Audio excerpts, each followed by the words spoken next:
Hello, what's going on? I'm just making this video to address something that Ms Sharon Kay said in response to what I put up on this video on Facebook. What's going on, sis? I don't know you personally. I just, made this video because a lot of times I'm more apt to express myself verbally than in written form. I have the ability to express myself in written form, but I choose to do it this way because I feel like I can get more of what I have to say out verbally than, like I said, writing it down. You're right about a lot of things that you were saying. How, a lot of them act as if that's what we wanted to happen to us. A lot of them. What I want you to know is this, and this is the truth. First of all, a lot of Africans in general are really not even educated on what the transatlantic slave trade did with us. A lot of them don't know of it. A lot of them don't go into the actual history of what we've been through and what we're still going through. There are some that are educated. There are some that take into account our struggles.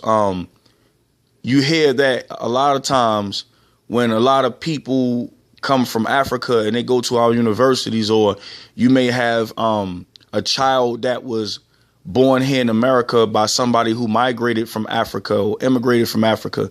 Once they go into Black American studies or they study history in our schools, then they start to understand, because a lot of them have the mentality that you spoke about, almost like chastising and blaming us. But I want to tell you that I've seen both sides of the coin. I've seen how African Americans have treated people from Africa, not even just Africa. Like, we've also joined into that mentality that people from other countries are weird or are funny. So I can't shake fingers and say, oh, you foreign people mess with Black people and you don't like us. We've participated in that. It's the old, I used to be bullied, now I want to bully syndrome. Case in point, right? I teach, and I've seen it where when people, first come into class, the children are going to try you. If they don't automatically, catch your swagger, it's certain ones that when they come in, the children just like them. And then there's certain ones they got to try them and test them out. And then they mess with them, they bully them. And then after a certain amount of time, new individuals come in, and the one that used to be bullied is joining in and bullying this new person, because now the attention is not on them as much. So they turn around and bully and say things about this new person instead of saying, look, you know what? I've been bullied too. And I was the new person on the block, and I don't want to treat this new person the same way. No, they joining in bullying. So I'm saying there's some of us as African Americans, when our people came over here, we were treated a certain way.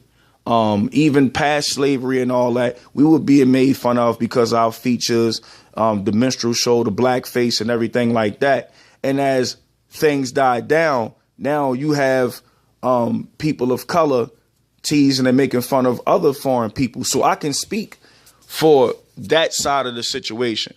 You know what I'm saying? And it's sad that some Africans believe that. But what I don't want you to do is, sister, is that I don't want you to generalize, because that's what happens. We start to generalize. They generalize and we generalize. And like I said before, the same way that we are not educated about Africa, period. And even what we're taught about the slave trade is not 100% accurate. You see what I'm saying? Even what we learn in Black history is not 100% accurate. So now, if the Black history and our past and our history is not properly taught here, why do you think that people in Africa are going to ever know and understand to the extent of what happened to us? They're not. I'm not even sure. I don't even know the education system. I don't even know if they're being taught what they're supposed to be taught. Because I have friends in South Africa, and they talk to me about them not knowing all of their history. You see what I'm saying? One thing I want you I want you to know, sis, and that most African Americans should know, is that most Africans don't feel that way. I know a lot of my black sisters, man, that they're nurses, and they all tell the same stories of, I work with Nigerian women, and they say this and they say that. And the fact of the matter is, I'm going to let you know right now, I'm one of Jehovah's Witnesses. And I have friends from everywhere, right? I have friends that are from Nigeria. I have friends that are from Ethiopia. I have friends that are from Ghana. I have friends that are from Namibia, Pretoria, South Africa, Johannesburg, South Africa. I have friends that are from the Congo. I have friends that are from Gambia, friends that are from Sudan, all different type of places. And so I get into an understanding of how they feel, and I educate them about how we feel. And you got to understand this too. You can't believe everything that you see on television. I'm not saying that the victimization and deaths of people are not real and everything like that, but you have to understand this. The news media can be biased and they can be partial. You understand what I'm saying? They can choose to show you this and choose not to show you that. Like, you look at Haiti in the Dominican Republic. If you Google Haiti, all you see is dead bodies all over the street. All you see is earthquakes and voodoo. All right. You go to the Dominican Republic, all you see is like these long-haired, thick chicks, beautiful island. Now, Haiti and the Dominican Republic is, basically the same island. So if there's pretty areas in the Dominican Republic, there's got to be pretty areas in Haiti. And actually, Haiti was the hub. It was the jewel of the Caribbean before Jamaica, before these other places, because of the sugar cane and the rum and a trade export. But when, the Haitians liberated themselves, that's when they left it alone. That's why Haiti is like that. They say, well, you don't want to mess with us, we just going to leave you there. My point is that the media has a way of being one-sided. And that's the reason why this individual was saying what he was saying when I went into customs. He only saw that one-sided part. The same way we only saw one part. Those girls that's kidnapped, the Tutsis and the Hutus and all that, some of that stuff doesn't represent the whole entire continent of Africa. The same way is that some things that they see about us doesn't represent African Americans as whole. People have a problem with generalizing. You see what I'm saying? Do you understand that that's almost do you understand that the continent of Africa is like 50 times as 50 times bigger than the United States? And that is almost up to over 40 something, close to 50 something different countries, different tongues, different dialects. So what we do is that, we have encounters with a few Nigerians, a few people from Africa, and we generalize the same way they generalize us. And it's wrong. You know what I'm saying? I'm going to give you a prime example.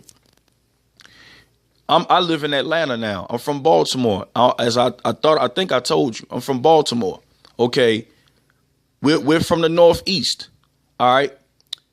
So you come here and you might have people in Atlanta that might have had like bad blood with people from New York. Maybe people from New York came down here and they teased them and they made generalizations about Southern people. You're slow, you're backwards, you're dumb, and all this different stuff like that. So now I come down with a Northern accent. Not necessarily a New York accent, because we're all different, but a Northern accent. But yet, because of certain Southerners' experiences with Northeasterners, we all lumped in one category. When, look, I'm not from New York. I may be from up north, but I'm not from New York. I'm from Baltimore. You got Baltimore, you got Philly, you got Rhode Island, you got Delaware, you got Jersey, you got Massachusetts, just all different points up north. You can't lump everybody in one category because of the experience of some. And that's what I'm trying to tell you, sis. You know what I mean? Even though some have said this, there are a lot others who don't feel that way. Just like the lady in the video was saying, come home. That's telling you right there that some of them have an understanding of who we are and who they are in relation to us. Black people as a whole are so disconnected, not only to Africans, but to all black people all over the world.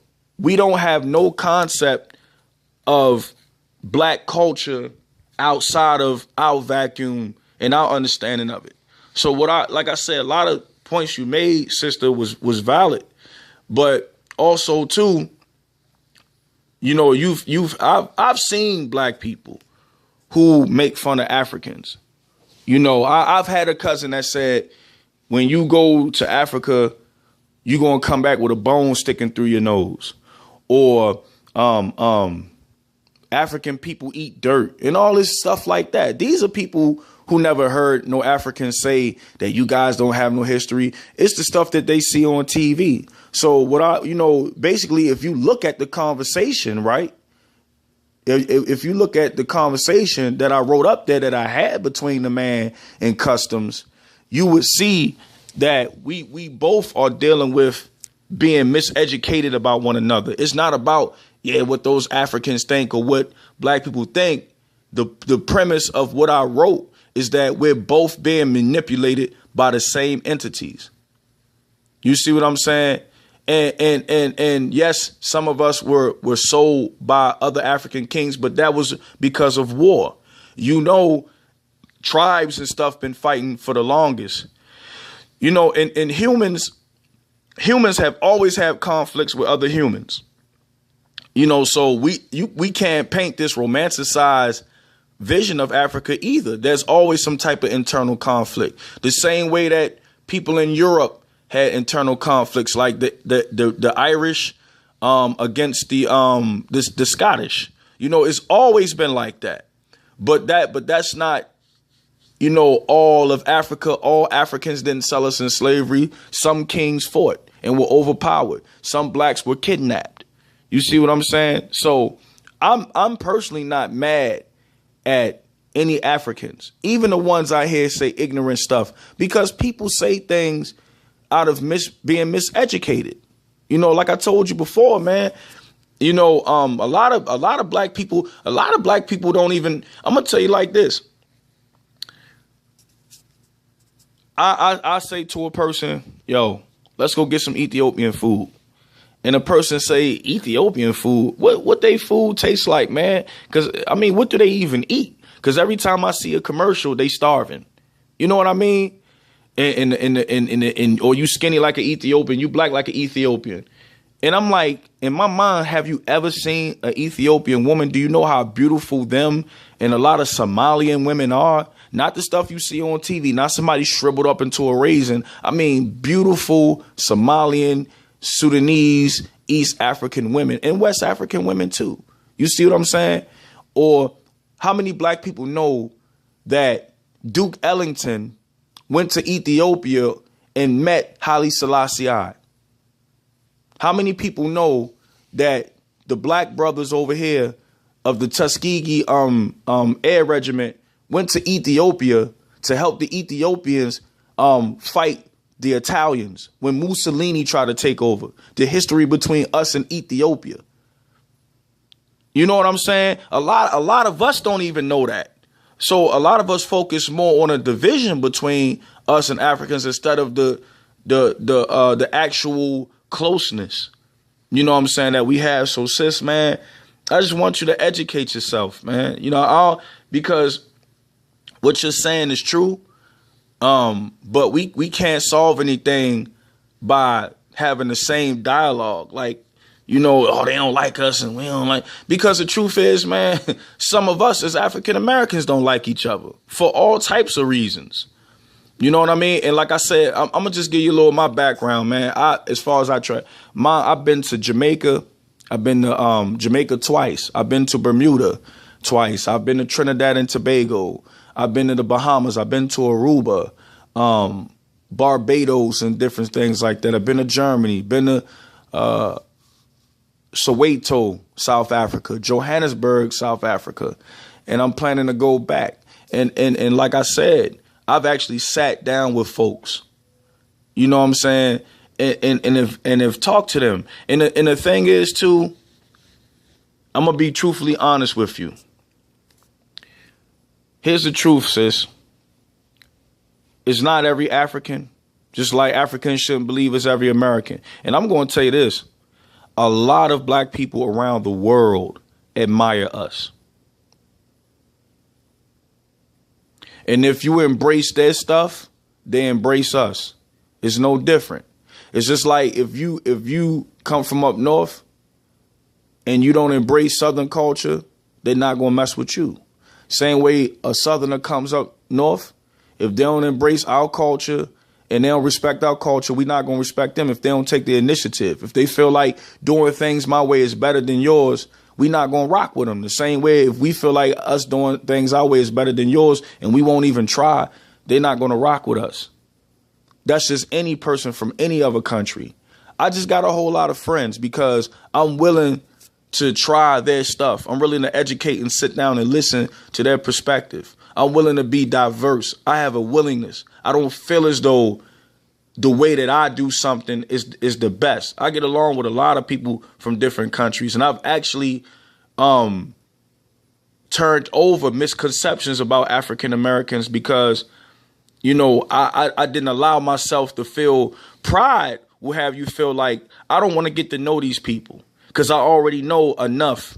And I ain't, you know, you got to humble yourself. Not you, in general, but just us as a whole.